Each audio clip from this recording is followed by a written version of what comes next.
Drugs.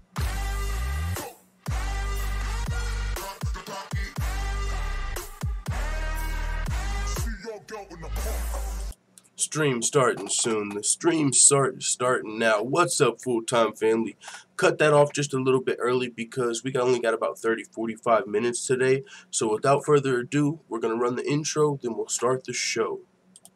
This is Sean O'Malley, and you're watching Full-Time MMA. Don't be a bagel-biting, bagel bitch boy, bagel bitch back. Let's go. Alright, full-time family. But of course, we still are going to give the full-time family just a little bit of time to roll in. So we're going to run some of our old MMA Al Yankovic. I might make a whole separate channel just for these songs. Somebody gave me that idea in the past. I might do that.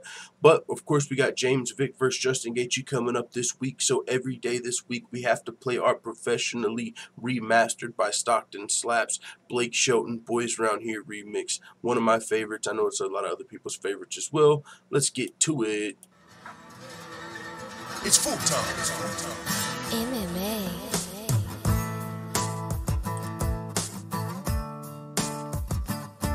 Well, the boys round here don't have no fear. James Vick's been talking shit, so I'ma kick him in his rear. I'ma kick him in his legs, then I'ma punch him in his ear. Yeah, I'ma knock this fucker out, then I'ma buy us both a beer. You see, I've had a long day with training and stacking hay, so I don't got time for all your bitching and whining. I don't know what you were thinking when you signed up to fight me at UFC Lincoln, but you had to be drinking. You had to be thinking that you were actually decent, but I'm about to prove you not when I beat your ass this weekend. They call me Justin Gaethje, and I know know you fucking hate me, but the fans all love me, and you they don't fuck with. Beat your ass, then get another truck with the money that I want and give the rest to my honey. See, the boys round here don't have no fear.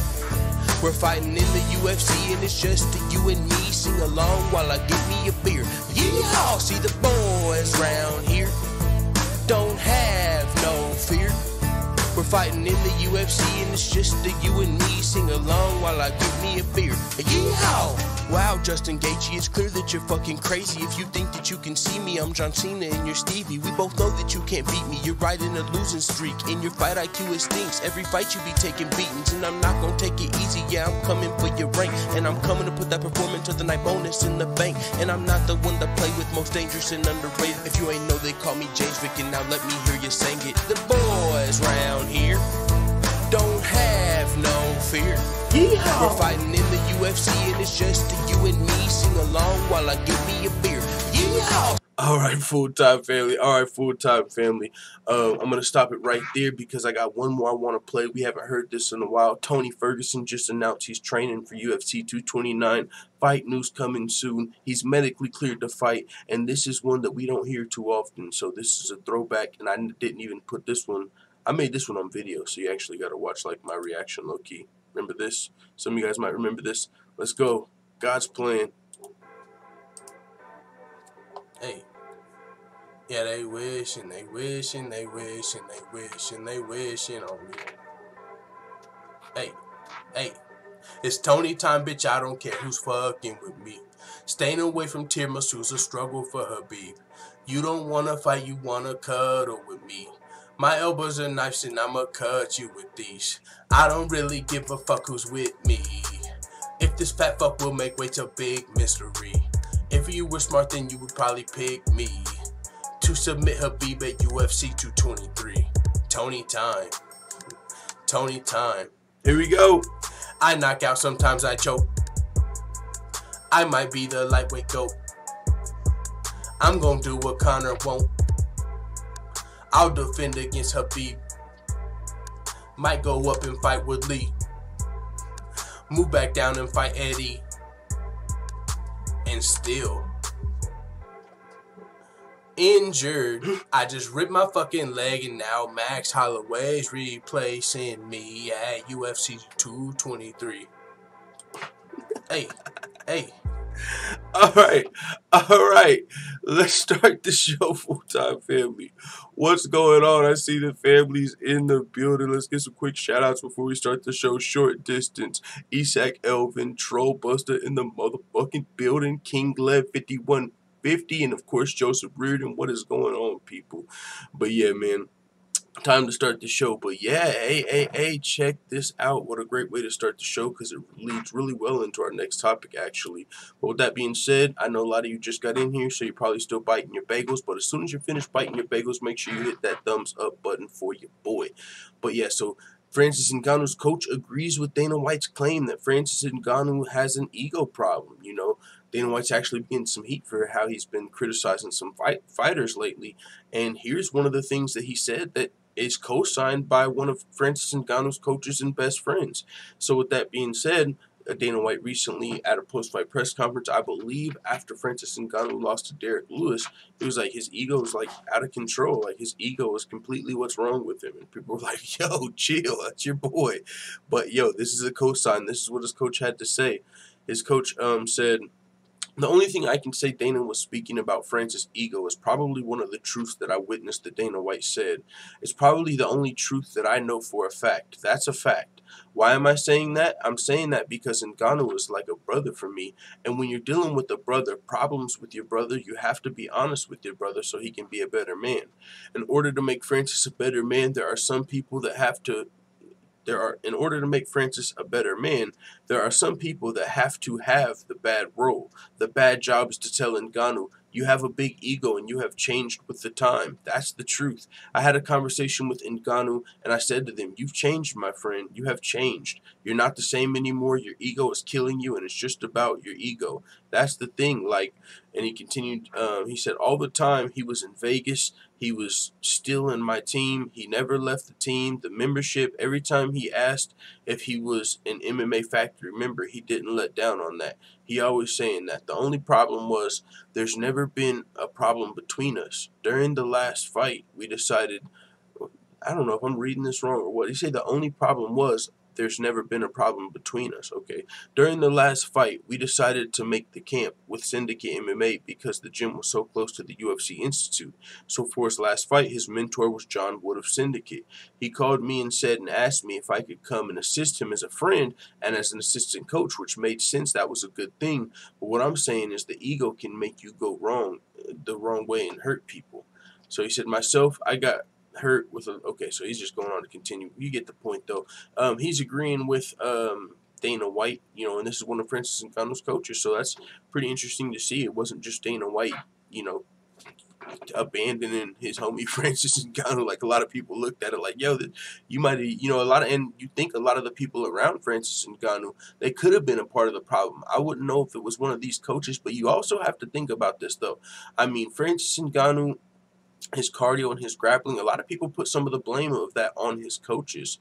So you also got to wonder, is this kind of him just like going with what Dana White said, so he's not footing some of the blame or as much of the blame? Because, I mean, Francis Ngannou, I can't wait to see his next fight. I don't think he's booked yet, but, I mean, it's going to be very telling. Is Francis Ngannou booked? Someone let me know in the chat. I know Derek Lewis just got booked to fight Alexander Volkov, but I think Francis Ngannou, no, I don't know if he's booked yet, but, I mean, either way, it's going to be really telling what goes on in his next fight if he can get this ego problem under control that Dana White and his coach have sensed out of Francis. They say he's changed. So, I mean, and you've kind of seen it, right? When he first came over here, he looked like he was still hungry and stuff. Now he's wearing fancy suits in Vegas, getting the fancy haircuts and shit. When, you know, everybody's like, oh, shit, that's Francis.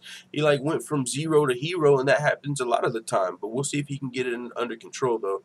Ivan Hernandez in the building. What's going on? A someday an MMA addict as well. Blades will smoke that. Francis versus Blades. Boom. There you go, Devontae Bartholomew. Thank you very much. That's who Francis just got booked against.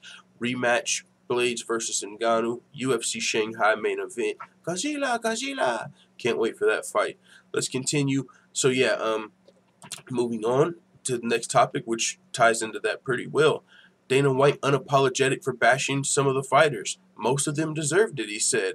And if you're going along with what Francis' coach just said, Dana, you know, that's one of the things people have been critical of Dana White for, talking about Francis Ngannou's ego problem after his last fight.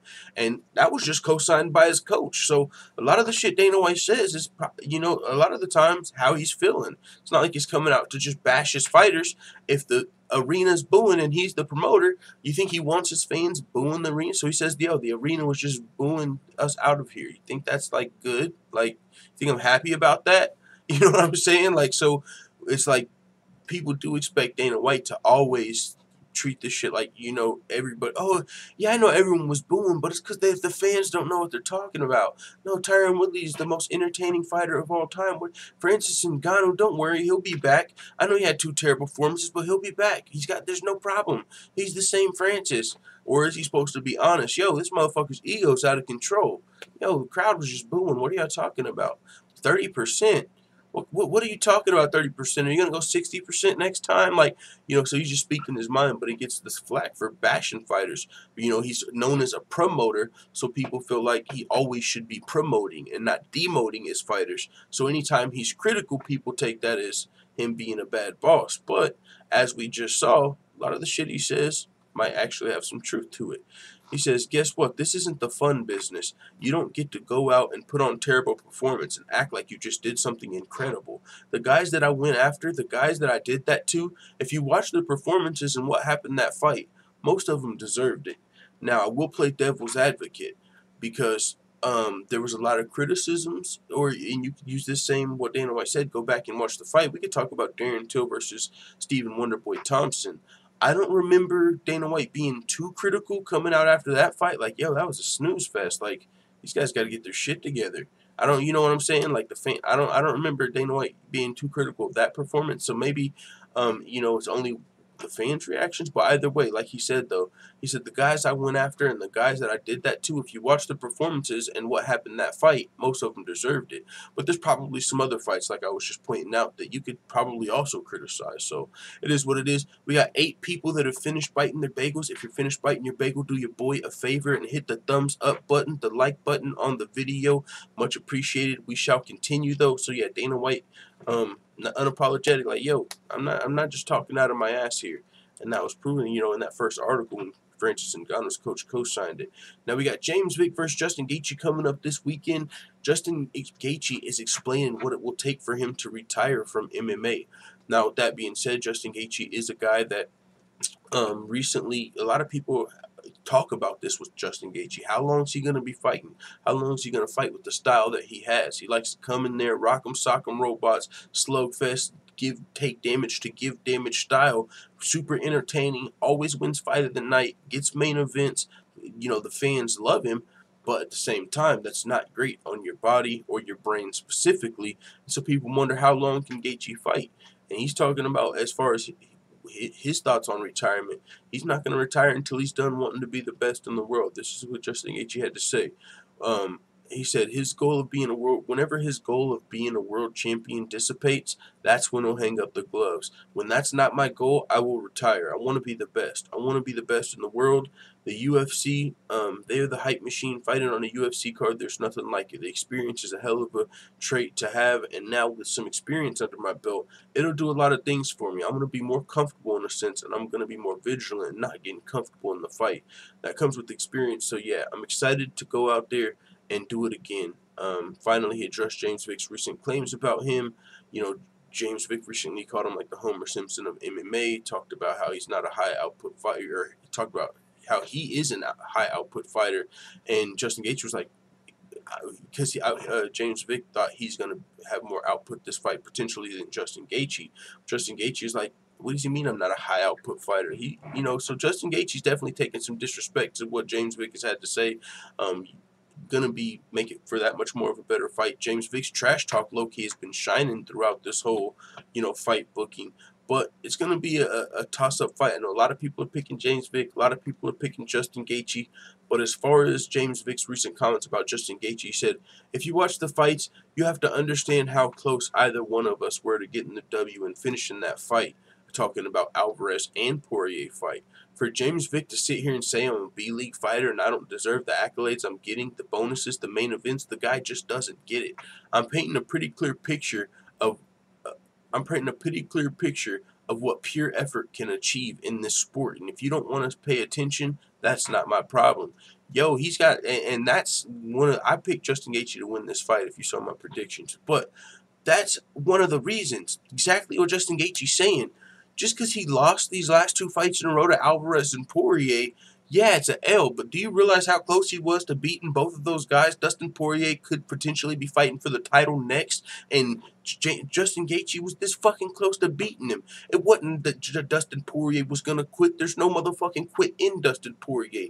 But his legs were literally just about to give out from them leg kicks and the pressure he was putting on. And it's like, well, damn, is he going to continue to be able to defend with his legs out from under him? Like, that's just the type of shit Justin Gaethje was doing. And he was doing that to the best fighters in the world. Eddie Alvarez, Dustin Poirier. I mean, he fought Michael Johnson and won that fight. When Michael Johnson was still, looked at as one of the better lightweights, top 10 lightweights in the world. So, with that being said, a lot of people are counting Justin Gaethje out because he lost 2 fights in a row. They're not considering that Eddie Alvarez is a former champion. Dustin Poirier is elite top 3 lightweight in the world right now. So, yeah, he lost some fights, but we still got to see where James Vick is at. He's 9-1 in the UFC. Great record, great fights, but at the same time, Justin Gaethje's a motherfucking monster, so don't count him out like that. So, yeah, we'll see what happens, but I can't wait for that fight this weekend at UFC Lincoln. Moving on, after a disappointing featherweight debut, Michael Johnson needs a win at UFC Lincoln for sanity reasons. Yo, I fucking hear that. Michael Johnson is on a hell of a skid, dog. He's like 1-5 in his last 6 fights, something like that, dog. And it's crazy because he's been close to winning some of those fights. If he would have won that fight with Justin Gaethje, he'd probably be in a completely different place right here. He actually rocked Justin Gaethje. Justin Gaethje came back, though, eventually, and you know what I'm saying, Michael Johnson was out of there. So with that being said, though, he went on a losing skid after that, even moved down to featherweight and lost his featherweight debut, I believe, to Darren Elkins. So that being said, Michael Johnson needs a win because Michael Johnson's still respected as one of the best fighters in the world, even though with this losing skid, I'm sure people are starting to be like, what the fuck is going on? But either way, Michael Johnson's a great fighter, man. He's fought some of the best guys in the world, and he's just on a losing skid. So he's got to get a win back. You know what I'm saying?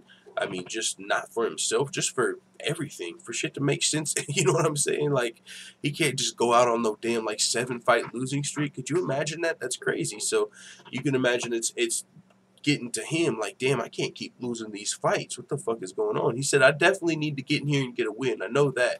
Not only for the sake of my position, but for my sanity. For one, and for these things that I want in my career, for the things that I'm wanting in my life, I have to go in there and I have to get a win. I have to keep progressing. I can't take any steps back now. I'm still shocked from that Elkins fight how I ended up losing. It's just like everybody who saw it. I was pretty much having my way within the whole first round. I just made a little mistake, and that's our sport. That's our sport, and it cost me. And I didn't really recover too well, and I rushed out of a spot. So all I take from that is I have to stay focused. I have to believe in my training and believe in myself, believe in what I can do. I kind of froze up on the ground in that first fight, and it's not happening anymore. So he's going to be also fighting this weekend. Michael Johnson is taking on... He's fighting at featherweight again. Andre Feely, I believe. He's taking on Andre Feely. So that's going to be, I believe, maybe even the co-main event, if I'm not mistaken, at UFC Lincoln. But that's going to be another great fight.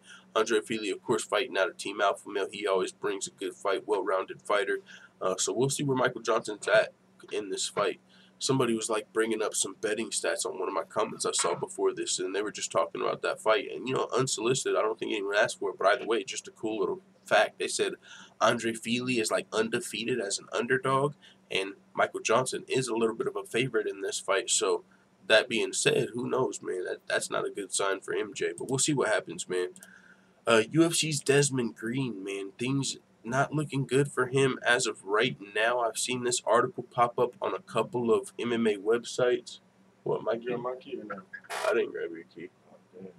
Oh, I've seen this now on a couple of MMA websites. UFC's Desmond Green facing traffic issues at the time of the deadly 5-car accident. Now, when I looked into this, it doesn't seem like too big of a deal. That could just be me. It's not like he had like some fucking DUIs in the past, or you know what I'm saying, driving while intoxicated. And I think another website also brought up like prior drug charges, and I looked into that, you know, just on that article, and it was from he got pulled over on 420 and had under an ounce of weed on him, and I believe some mushrooms. But it was like making it seem like this motherfucker was like, oh, former drug arrest, former car arrest, you know what I mean? Former traffic charges, former drug arrest. Now he's got this shit going on.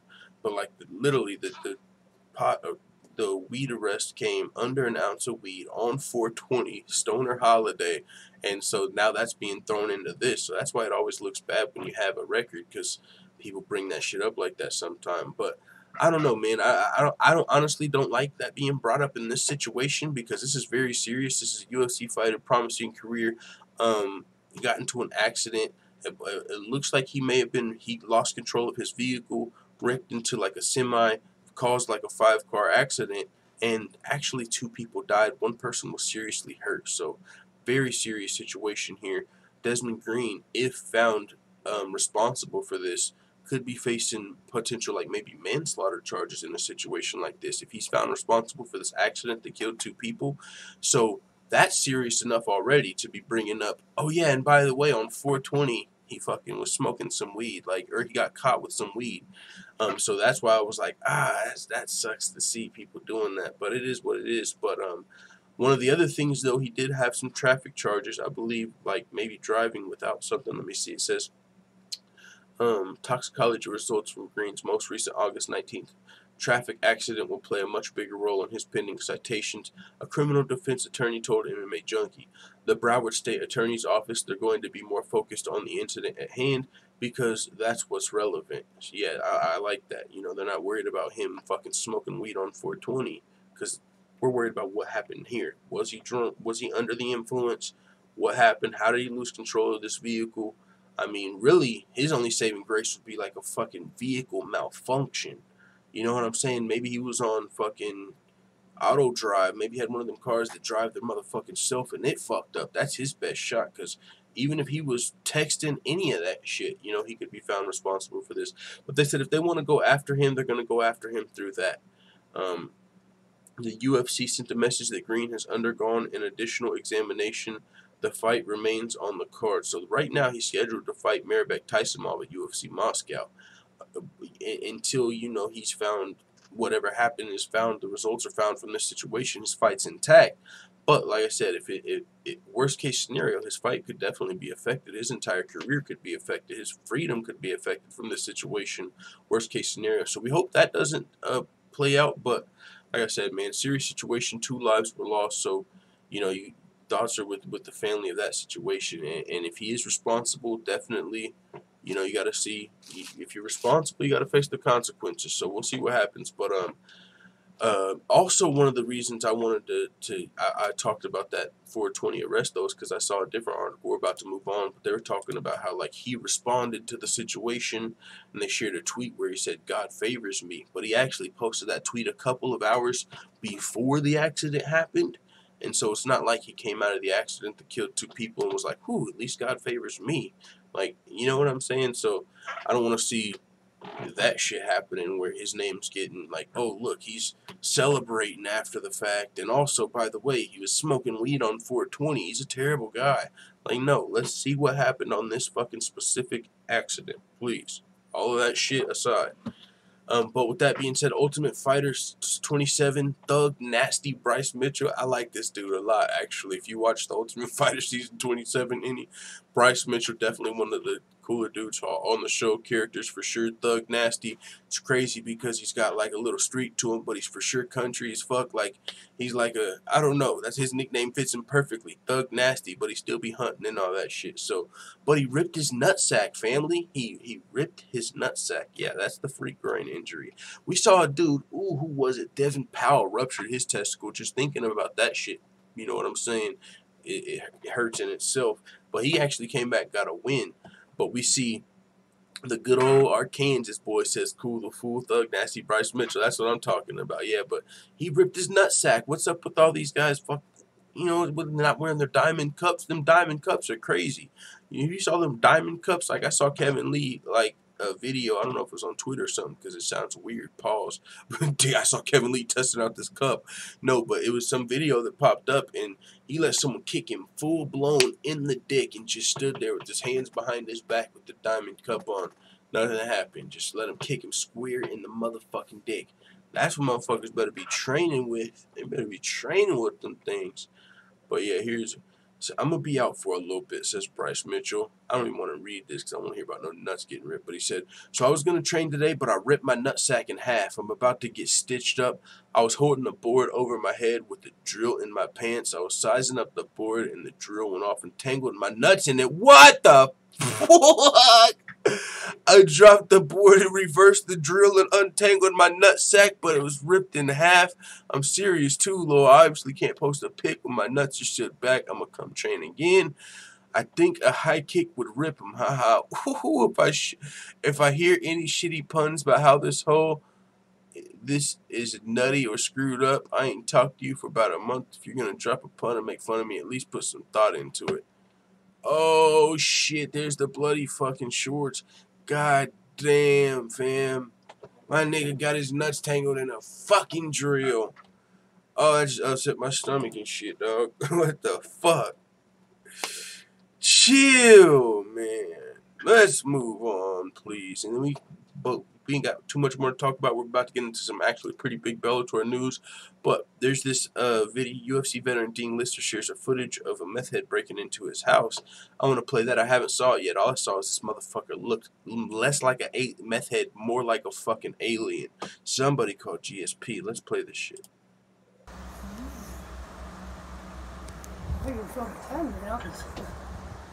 Are you okay? Yeah, I'm okay. I'm back. I'm like, I fucking snapped out of it right now. I'm like, whoa, yes, I'm so sorry, yes. You didn't tell me that motherfucker don't look like a straight alien.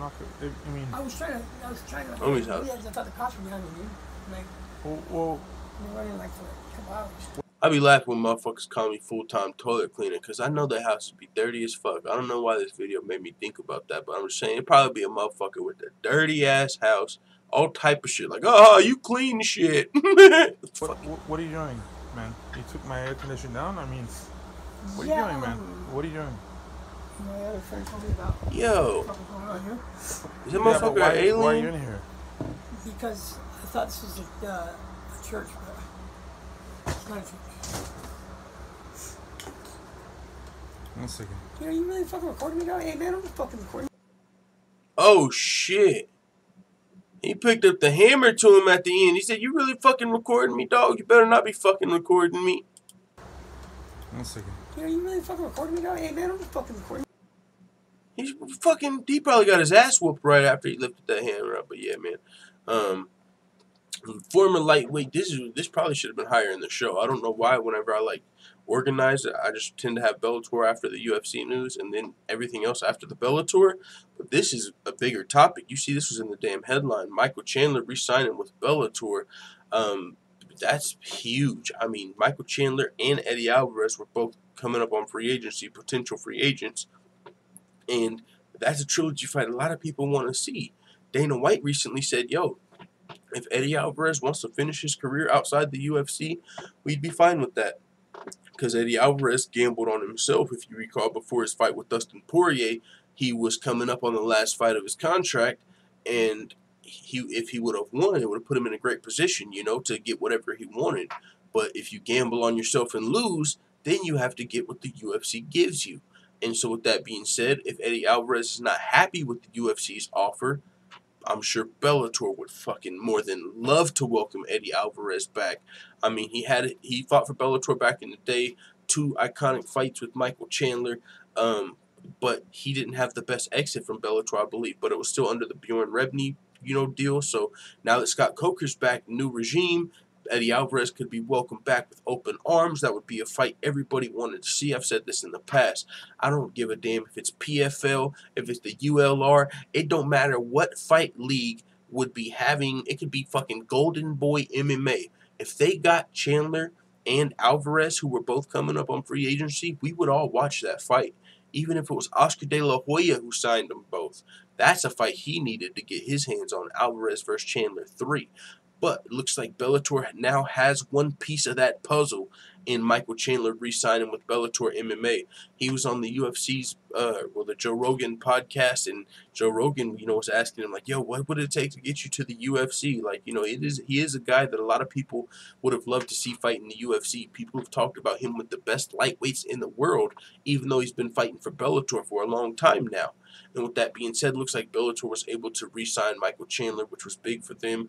I mean, with them signing all of these new free agents and stuff like that, and these big names, I'm honestly not surprised they kept him. If he would have left Bellator, it would have been a little surprising, because I would think, they're taking every big name available, and this is one of their biggest stars. So I'm glad to see Michael Chandler staying with Bellator for that reason.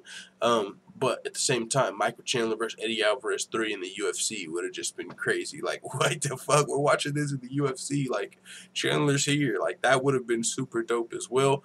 But still, Bellator has not signed Eddie Alvarez yet. Eddie Alvarez might have like a 30 or 90-day period where he can't negotiate with Bellator. Now that he's coming up on free agency, there might be a little bit of a period where he has to give the UFC time to negotiate with him. But now that Bellator has Michael Chandler, I would not be surprised, especially with the fact that the UFC they almost just as a fucking business, you almost have to keep Alvarez. I mean, I'm just saying, if you're trying to keep Bellator down a little bit, maybe you don't want to pay Eddie Alvarez, maybe you don't. He didn't have great numbers on that UFC Calgary card. Remember, that was one of the most stacked cards of the fucking year. It was free, and it still bombed for some reason. I mean, it's like, so the UFC might be putting a little less infamous on their big names. But either way, I mean, I think old UFC definitely would have re-signed Eddie Alvarez just so Bellator ain't getting Alvarez, you know what I'm saying? Just so they can't get that trilogy fight that all of us want to see.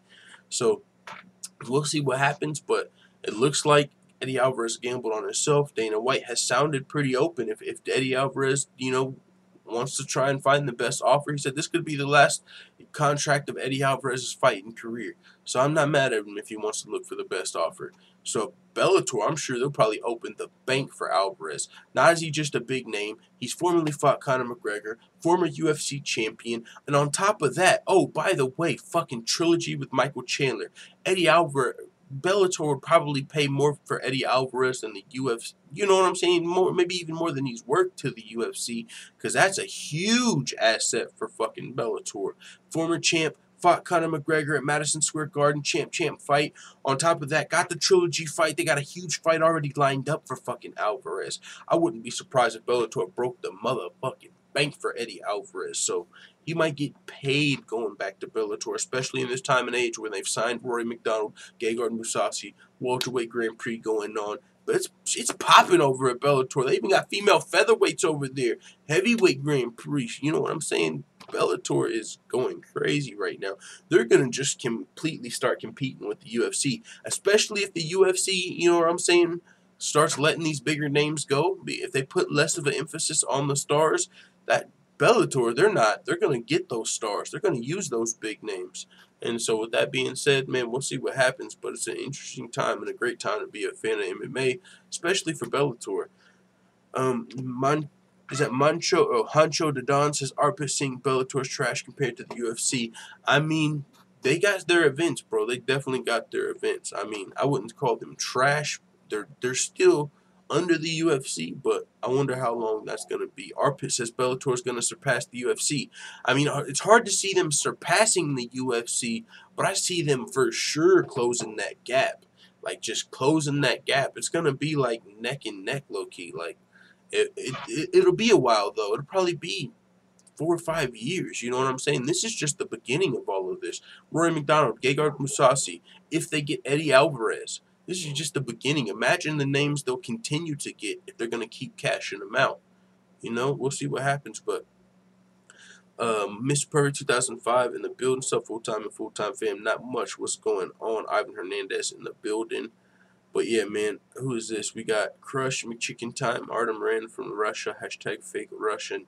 Uh-oh. We got the Conor vs. Khabib crew in the building. King Someone says Bellator don't test for PEDs. They do test for PEDs, they just don't have USADA.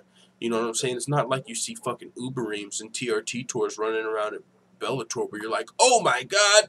You know, it's not like you see guys looking like fucking Brock Lesnar over there. They're not as strict as USADA. Sure, I'm sure there's some guys that are beating Bellator's system, but there's guys that are beating USADA, they say. So, I mean, they don't have the most strict drug testing as far as USADA, but they still drug test. They don't just, like, encourage steroids like back in the day, some organizations. JW says their lightweight division is trash compared to the UFC. Their lightweight division, well, yeah, the UFC's lightweight division is fucking stacked. The UFC's lightweight division is insane. I mean, all the way to the unranked fighters, the Maribek Tysonovs, Islam Makhachevs, fucking, like, they got some unranked killers in the UFC. That's probably one of their best divisions. So it's going to be hard to compete with that division. But, I mean, hell, you could look at, I don't know about their bantamweight division either. I mean, but they got some stuff going on. I don't know one specific division. If their women's featherweight division, I'll tell you that much. Their women's featherweight division's killing the UFC's already off tops. But yeah, I mean, they're still not the UFC, but they're not supposed to be. YouTube notifications is pound for pound #1 undefeated champion, says Forward. Pound per pound #1 undefeated bullshit, I think you mean. Seismic Shark said you watched the Obviously Fight Talk Chapo. Chapo's in the building. Where's that script at? What am I hearing downstairs? I don't know, but I got about 12 minutes, though, full-time family. We only got a couple more topics, though. Yeah, where's Chapo at? Seismic Shark. I want to see him. What is he in here? Awesome. You support the rat. Nice Irish man. Who's Joseph Reardon talking about? Who's the rat? You talking about... Oh, is this the guy that was talking about Artem? I don't know what's going on with all of that. Crush McChicken Time says, seen it, Irishman. All right, we're going to continue on. James Gallagher, speaking of the Irishman, El Chapo in the house, Crush McChicken. Oh, that's Crush McChicken, lol. I told y'all guys, see, he loves the fucking channel, you guys. Like, he's not going to come in here trolling. on an unbanned account. He's not going to let nobody know who he is, so he can be a part of the family. So what's up, Crush McChicken time? But yeah, we doing a panel post-fight night Lincoln, possibly forward thinking. I don't have one planned, but it's a possibility. We'll see what happens. But speaking of the Irishman, James Gallagher taking inspiration from Conor McGregor after a recent KO loss. I mean, he's been handling this motherfucking loss like a champion. By the way, if you guys haven't saw his interview, he did a in-studio interview with Ariel Helwani. And by the way, before I continue on this topic, if you should be finished biting your bagels unless you're just some fat-ass motherfucker that's eating 10 bagels. If you're finished biting your bagel, make sure you hit the thumbs up button. We got 21 watching, 20 thumbs ups. So maybe a few of you haven't finished biting your bagels. But if you're finished, man, make sure you hit that thumbs up. Seismic Shock said, be yourself, man. It's okay, bros. Telling El Chapo. Seismic, you're funny. Forward says, I fuck with James Gallagher. Took that L like a stud. Dude, only 21. That's what I'm saying, Forward. James Gallagher took this fucking loss like a boss. Like, just like Conor. And this was a cold loss. When Conor lost, it was one thing. He got submitted. This motherfucker got starched after talking big shit in the motherfucker's face before the fight. I'm talking... James Gallagher might have been talking more shit this fight than I've ever seen anybody talking. I don't know, maybe not. He was just hyped with the shit. He talked a lot of trash. He was real animated in homie's face before, after, during the fight. And so he got starched though, man. Knocked out cold. But god damn. I didn't think it was possible. He really learning from Conor McGregor clearly because he's taking this loss like a champ. I think he even asked for the rematch, you know, kind of like a McGregor-Nate Diaz situation, but I don't think he's going to get the rematch here. He might. Ricky Bandejas might want to whoop his ass one more time and look at it like, yo, I can be like the Nate Diaz Bellator. Let's do this shit. You know what I'm saying? Like, I could see Bandejas taking the rematch in Bellator, maybe even trying to schedule it, but you could also see Bandejas saying, fuck that, he had his chance. I beat him. But being that he is one of the bigger names in Bellator, maybe he'd still be interested in that fight. Either way, that's just a possibility. But James Gallagher has been taking the loss great. Fucking, he showed up in studio to Ariel Helwani's show like, yo, yeah, I was talking trash. This is what he had to say. I hold my head high. I'll go out there and I'll face it. I take the loss on the chin, literally, as I got a smack on the chin and it put me out. I'll take that loss. I take it like a man. I show up and hold my head high. I'm proud of myself. I'm proud of myself walking out there and going out and fighting and putting everything on the line, putting in training camp, doing everything right. Had the perfect camp, did everything right. No excuses, fucking nothing. Not nothing. Just eating that shit. 100 sitting down on the motherfucking panel. I'm here. I'm live in effect. What's up? Yeah, do I got a fucking bump or a bruise? Yeah, because I just got fucking knocked out last weekend. But guess what? I'm back on my shit. Let's go.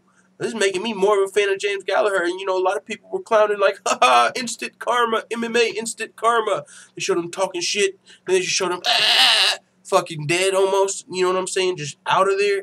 And look at him, man. Holding this. I don't know. I'll let you guys be the judge. He might be holding this shit better than Conor when you take the type of loss. Like, Conor didn't get knocked out cold. He didn't have to hold the loss the same way. I'm just saying this. I didn't expect this at all. You know, Conor McGregor, he held that shit like a champ for sure. Showed up to the press conference. It is what it is. Homie showed up in studio to the Ariel Helwani MMA show the next fucking day, just holding his head high, letting his motherfucking nuts hang. He said, now I'm looking forward to going back. Bandejas showed me something I need to work on, and I'm looking forward to going back and making myself better and becoming the world champion. I'm 100% I'm going to be the world champion. I'm not letting that defeat put me down. I got beat, but I'm not broke. I can keep going. I can wait to get back in the gym. I can't wait to get back in the gym and go again. I see the way he handled that, and I took it like inspiration from that, talking about McGregor's loss to Nate Diaz. But this is how I've been brought up. My mother and father, you don't run away from anything. If I say I'm the greatest ever and I get beat, then that's a big fall. But I'm not scared of that. So I take it all in, I take it on the chin and move on. Let's motherfucking go, dog. He's young, first loss in Bellator. Chill, said Ivan Hernandez. That's what I'm saying. Great attitude after the loss. Only 21 years old, like my boy Forward says. Stamina MC in the building, just a little late. I'm sure the notifications for player hating. You know what I'm saying. Forward says, no, I say that because we're about to get out of here. We only got one more topic to talk about, but like I said, it's on replay, so anybody that wants to can check that out. Seismic said, didn't like his attitude before the loss, but he was too honest for anything negative to say about him. Good lad. I completely agree, man. James Gallagher fucking came out here and got an A++ on the motherfucking post-fight reaction, how he handled it. I mean, I ain't even mad at him. And that was an embarrassing ass loss if he took it that way. But it's not even embarrassing no more. He like came out here and rocked that shit. Like, yeah, that shit happens. I'm still the best. I'm still gonna be the champion. I still put everything into training camp, and I can't wait to get back in there. I just got my shit starched, but I can't wait to potentially do it again. It's like, yo, okay, young lion, rumble. The fuck you talking about? Let's go, James Gallagher. But yeah, Seismic Chuck said, what's up, Stamina, my geezer? Stamina in the building. Stamina MC. Moist Audio says, Wathalamio E17. MMA Buds in the building says, who other than Walmart Conor gets interviews after a loss? Sage, PVZ, F those spoon-fed Aryan MFers. Yo, my dog Dan from Oregon, a.k.a. MMA Buds in the building. I mean, I would just say, like, probably the biggest stars, I can't just go off the top of my head of all the fighters that got an interview right after a loss. But at the same time, I mean, having those, being Conor McGregor's teammate probably does help a little bit, being one of the bigger faces of Bellator. I can see who, like, maybe Heather Hardy, I don't know if she did, like, you know, also Bellator. That's one of their biggest stars. Having him go out there, you know, I could see them lining that up, like, having... It's one of their biggest stars. He just took the loss. He's taking it like a champion. Let's show the world how he's taking that shit. But, I mean, yeah. But to your point, though, I can't think of many fighters that get interviews after a loss. But usually it's not because they don't get the opportunity. And, like, you know, I believe Demetrius Johnson got an interview after a loss, you know, champions and stuff like that. I don't know if you're not counting champions. But usually fighters don't want to talk after the loss. Usually they're not like, man, I just got fucking knocked out. I can't wait to go sit in front of Ariel Helwani and have him ask me all these questions about how I got knocked out. A lot of fighters might be wanting to make an excuse. They might be trying to... A lot of fighters ain't just taking the loss on the chin like that. So maybe a lot of fighters don't want that, you know, immediate interview afterward. Take a little bit of time. Crush McChicken Time says, shocked Jimmy Boy was humble and will come back stronger. Yeah, man, I think he took that shit like a champ. Bandejas' UFC level says, Moist Audio. I actually picked Bandejas to win that fight. I didn't know if he was going to knock him out like that in the first round, but yeah, man, I wouldn't sleep on Bandejas. He was definitely up in competition for the young James Gallagher. Joseph Reardon says it was his first loss since he was 15. Not many turn up on television just after getting slept. Yeah, that's what I'm saying, Joseph Reardon. A lot of people don't want to face that loss. Forward says, Dominic Cruz took the L best of anyone I've seen, for sure. Why would I be sitting down? I'm always on my feet. I'm not going to lie. Like, he took that like a champion, but that why would I be sitting down? I'm always on my feet line. Like, it sounded hella good, but like whenever I thought about it in hindsight, I was like, so what, are you never going to sit down again? You know what I'm saying? Like, so what do you, like, you're always on your feet. Why would you even sit down at home? Like, whenever you go home to take a shit, like, why would I sit down? I'm always on my feet. Like, are you never going to sit down again? Like, I wonder if, like, maybe his leg hurt. If he just, maybe it hurt to sit down. But it was a good-ass line, though. Dominic Cruz very fast on his, you know, very fast thinking. He's one of my favorite trash talkers, actually, in the game. Seismic Shock says it was a long interview with Ariel, too. Yes, sir. Crush McChicken Time says, full time, do you think Felony will win his BKB debut? I believe Felony will be slept in the first, says Crush McChicken Time. I don't even know exactly who he's fighting in his BKB debut or when exactly it is. You know, the trolls over there convinced me to get blocked, so I'm not just going to be over there fucking like a voyeur just watching this motherfucker's live stream and I can't say nothing in the chat. So I don't be over there like that because he got convinced by the trolls, and so I don't really give a fuck like that. It ain't that serious to me. You know, I'll go see a stream every now and then, but I don't be on it like I used to whenever I was actually over there chopping it up. Stamina MC says Cruz held it the fuck down that day. Yes, sir. And James Gallagher held it the fuck down this day. But we got one more topic to talk about. I only got a few minutes before I got to leave for work. As a fellow judoka and MMA, Kayla Harrison wants to learn from Ronda Rousey's career. She didn't specifically say that in what we're going to read. She was talking about her recent performance over Josette Cotton, but she spoke with Luke Thomas on the MMA Hour this week, I believe. I still have yet to listen to that. I'm listening to it today at work, actually, but I heard a couple of clips. But she was initially disappointed with her third-round TKO over Josette Cotton. I went crazy during that fight. I just now clipped up the reaction, so maybe we can tweet that, and maybe she'll see it. You know what I'm saying? Tag her in it or something. I'll tweet it out. Maybe someone else in the full-time family wants to do it as well. You know, maybe she sees two of them. She might watch it. Who knows? Moise Audio says London East 17. Okay, well, how my style. Small world, Moise. I may have seen you IRL, says Forward. Oh, snaps. What's going on? But yeah, this is what Kayla Harrison had to say. Initially, I was disappointed with my third-round TKO over Josette Cotton, but I got over it pretty quick. If I don't win in dominant fashion instantly, I'm not happy. But I talked to my coaches and my boyfriend, UFC welterweight Tony Martin, and realized I got a lot of good experience.